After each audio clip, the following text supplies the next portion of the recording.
Good evening, visitors. Welcome to the Australian War Memorial's Last Post ceremony. My name is Holly Pritchard, and joining us today from the Royal Australian Air Force is Flying Officer Lauren Hutchinson. We warmly welcome Group Captain Macaulay Cottrell, Secretary of the ACT Division of the Air Force Association. We welcome the veterans who have served, those that are still serving, and the families that love and support them. The live stream of this ceremony is made possible by the Returned and Services League of Australia and the RSL and Services Clubs Association. We welcome members who are watching the broadcast of this ceremony across Australia. During this evening's ceremony, wreaths will be laid at the base of the Pool of Reflection by visitors to the memorial, students on behalf of All Souls St Gabriel's School visiting from Charters Towers, Queensland, Tamworth Public School from Tamworth, New South Wales, and the Shrine Young Ambassadors Delegation visiting from Victoria. If you are able, please stand and join in singing the National Anthem.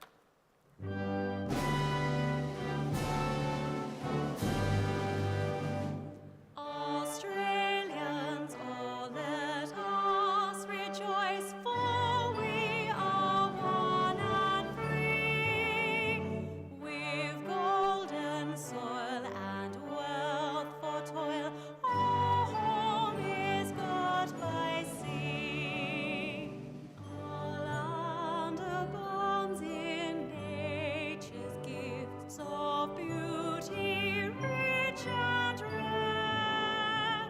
In history's page, let every stage advance Australia fair. In joyful strains, then let us sing, advance Australia fair. Students and visitors who are able to do so, please be seated. The Australian War Memorial was the vision of Charles Bean, Australia's First World War official historian. Bean landed with the Australian troops on Gallipoli and stayed with them at the front through to the end of the war. The idea of this national memorial and museum came to him at Pozières, France, in the depths of the bloody fighting of 1916. Bean's idea was that this would be a place where families and friends could mourn loved ones buried in faraway places. It would also be a place that could help all Australians understand what these men and women had endured and what they had done for us. Bean's vision, to which we remain true, is best expressed as inscribed in the entrance to the memorial's galleries. Here is their spirit, in the heart of the land they loved, and here we guard the record which they themselves made. Tonight, we will read the story behind just one of those on the Roll of Honour, which lists the names of more than 103,000 men and women who have given their lives for us in war and on operations for more than a century. But first, we present a lament, Flowers of the Forest. Wreaths and floral tributes will now be laid at the base of the Pool of Reflection.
Today we remember and pay tribute to Pilot Officer Hugh Gavin Fraser. Hugh Fraser was born in the Melbourne suburb of Camberwell on the 9th of April 1913, the eldest son of Andrew and Beatrice Fraser. He grew up in Melbourne and attended Camberwell State School, where he achieved his merit certificate and was awarded 2 scholarships, one for the Working Men's College and the other for Trinity Grammar School.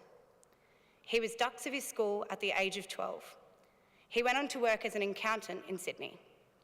Hugh Fraser enlisted in the Royal Australian Air Force on the 29th of April 1940.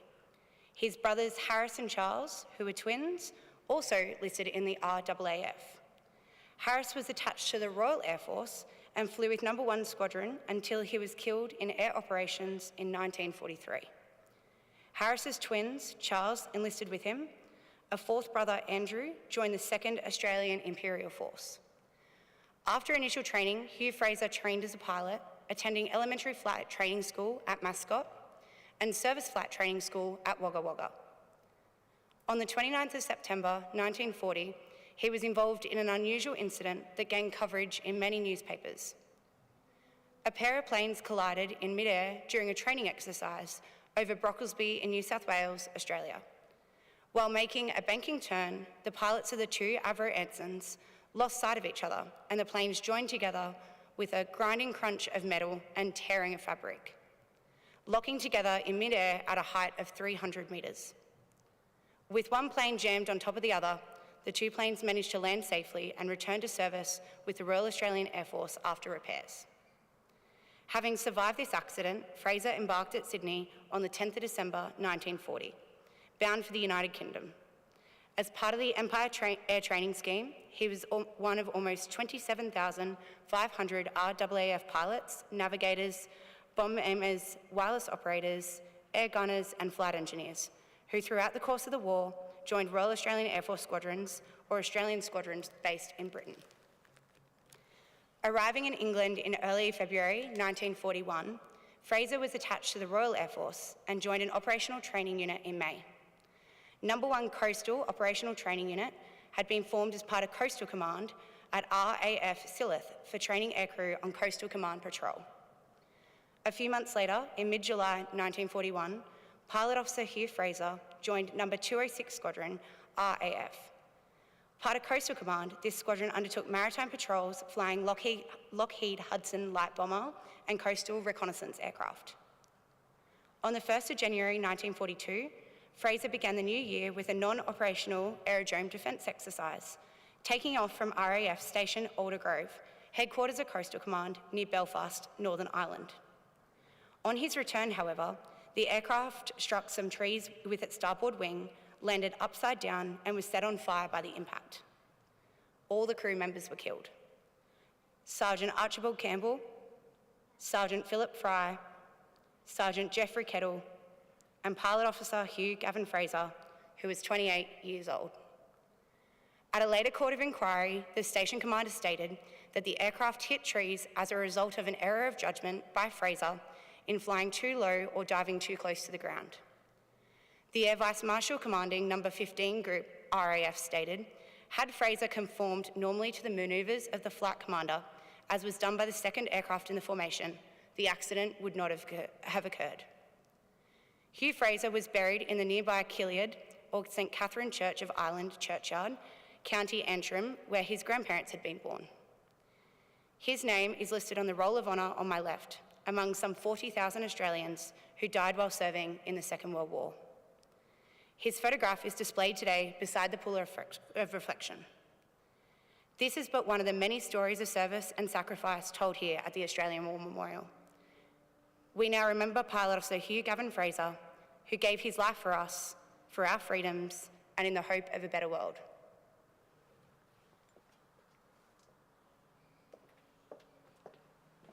Please stand for the reading of the Ode and the sounding of the last post.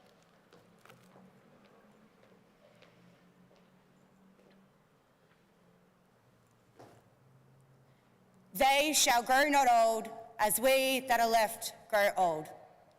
Age shall not weary them, nor the years condemn. And at the going down of the sun and in the morning, we will remember them.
lest we forget.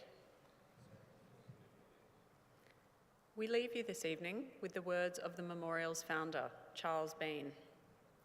Many a man lying out there at Pozières or in the low scrub at Gallipoli, with his poor, tired senses barely working through the fever of his brain, has thought in his last moments, well, it's over.